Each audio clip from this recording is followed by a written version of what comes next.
Today, my guest is Tom Dawkins, co-founder, CEO of Innovation for Good Catalysts, Start Some Good.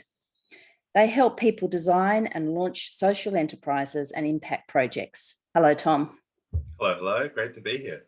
But collaboration also seems to be a term that many people think of differently. And the Oxford Dictionary defines collaboration as a noun, the act of working with another person or group to create or produce something.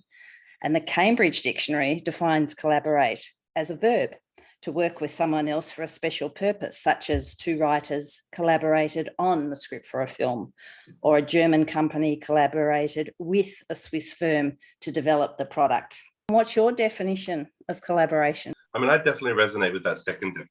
I think collaboration is a doing. It's not something that can happen passively. And indeed, my definition of collaboration is something that can take that has unpredictability. I think if you can predict what's going to happen, you're talking about a partnership. And so the distinction that I would draw, and obviously collaboration, partnership, they're two, they're adjacent terms. And in some ways, you can think of collaboration as a genre of partnership, but it's a genre that involves risk and exploration to me, where you're figuring something out together. So that example of two writers collaborating on a script is perfect, because presumably they don't know exactly what's going to happen. They haven't decided up front, you're writing chapters 2, 4, 6, and 8, and I'm writing all the odd numbered chapters. They have to figure that out. And of course, there are risks in that creative process. They might not arrive at a place that they both want to get to. But that to me is at the heart of collaboration. Whereas a collaboration between, what would be a different example? The word gets used a lot. I mean, at one place it gets used a lot, social media and influence. Say, I'd like to do a collab with you. And what they really mean is send me some clothes and I'll post them on my Instagram. And that to me is not a collaboration at all. It may be considered a partnership. I'm not sure it's even barely a partnership, to be honest. It's obviously some sort of business relationship. But collaboration has become a very cool word that some people use as just a catch-all for we're doing something together. Doing something that is a little bit more predictable is often a good place to start. I often think the best way, we all want big, glorious partnerships, but in my experience, the best way to create a big partnership is often to create a small partnership and then have that go really well. And that then building the trust and you need to know a lot, I think, about a partner to truly enter into collaboration, to have the confidence that it's worth embarking on the journey. Because part of the big risks that I find with collaboration these days, and why I'm a bit nervous to actually, I'm up for partnerships. All partnerships are great, because partnerships is we do this really well, you do that really well. They fit together logically. Let's do it.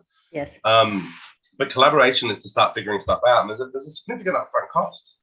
And I've learned over the years, as someone who loves collaborating and loves new ideas, that I've had to really learn to restrain myself from diving into every interesting brainstorm in the world and constantly inventing new things to do with people and new ways to collaborate. That's why facilitation like you provide in that context is important too, because it kind of accelerates that early stage. That if you feel like you're both at, that's why many of my best collaborations in my career with people I met at conferences.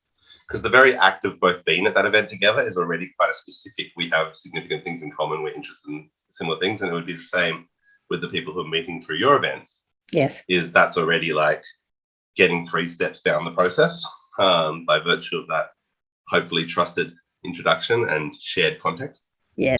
Yeah, I mean, my background is I'm a starter-upper of things. So I've always been, but since kind of late high school, being someone who just seems to kind of intuitively, kind of reactively, not very strategically often, but I just start things, I just do things. And that's everything from, putting on music festivals and running, kind of dance parties for a while there, opening the first co-working space in Sydney, organizing conferences these days with Start Some Good, obviously building both programs and platforms that support people to get ideas out of their head and into the world where they can make a difference, based on many of my experiences, through my 20s, trying to get ideas out of my head and into the world. And, the very real hurdles that exist. We really need breakthroughs along the way, and that requires innovation. And innovation is literally things that we don't yet know whether they will work. As soon as we know it works, it's no longer innovation. It still may be innovative in the sense of being early in the cycle, and that, that's a good spot to invest and scale it up. But historically in the social sector, everyone wants to invest at that stage. The question that is asked is, will it work? Convince me it will work. And if I'm convinced it will work, I'll fund it. So show me exactly, if I put in $50,000, exactly how many people are going to be their lives are going to be helped. Exactly how much of their lives are going to be helped? What's the before and after? Whereas, could it work? Let's think about if it's possible even. It might, like, it probably won't work, but could it work? What would be the necessary conditions for it working? What would be the outcome if it did work? Is it worth a go? And that encouragement of like, let's find out. We don't know if it'll work is was so kind of, I guess, inspiring for me that I ended up launching completely, against my better judgment in some respects. And what we're trying to do in some ways is to bring that could it work question rather than just the will it work question to social innovation, and provide the kind of coaching and training as well as the kind of platforms and opportunities to raise money that early stage social entrepreneurs need to find out if it can work. There's no one perfect story that just in a vacuum is going to inspire every person who hears it. It's like people are too diverse from that. It's why sometimes, you can go to a movie and some people are laughing and other people are crying and other people are groaning and other people are confused all at the same moment. They're all receiving the same story, but then it's been filtered through their own perceptions, values, lived experience, identity, etc. And so I think often, and that if we could link to collaboration, that's got to be the same. What I just said there about like recruiting crowdfunders is the same as building partnerships. It's actually the same as everything in a way. Trying to figure out what that point of connection is.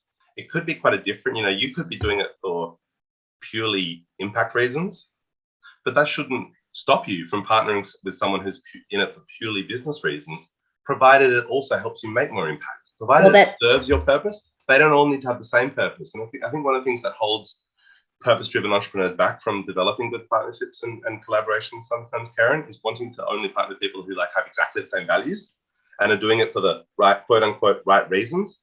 But I actually think it's not so important that everyone's doing it for the right reasons yet. As long as you're doing it for the right reasons and this partnership serves your worthy goals, they could be doing it just for the money. So long as, but if that helps advance the program, that your start, it's just like a startup. As you build an organization, to be honest, in the early days, everyone's there for the right reasons, shared passion. But as it gets big, some people are there just because it's the job they need. And they, it just sounds like they're a receptionist and they're really great at being a receptionist. Or they're a computer science engineer and they love building interesting stuff. They're not as like lit up by sustainability as you are, but they're an awesome engineer. You'd want them on your team. And it's the same with partners, so long as they're contributing. And it's about finding that connection. What is it that you need? This is what I need. And actually, without me having to talk you into needing what I need, we can find that point of connection between what we both need so we can get something done.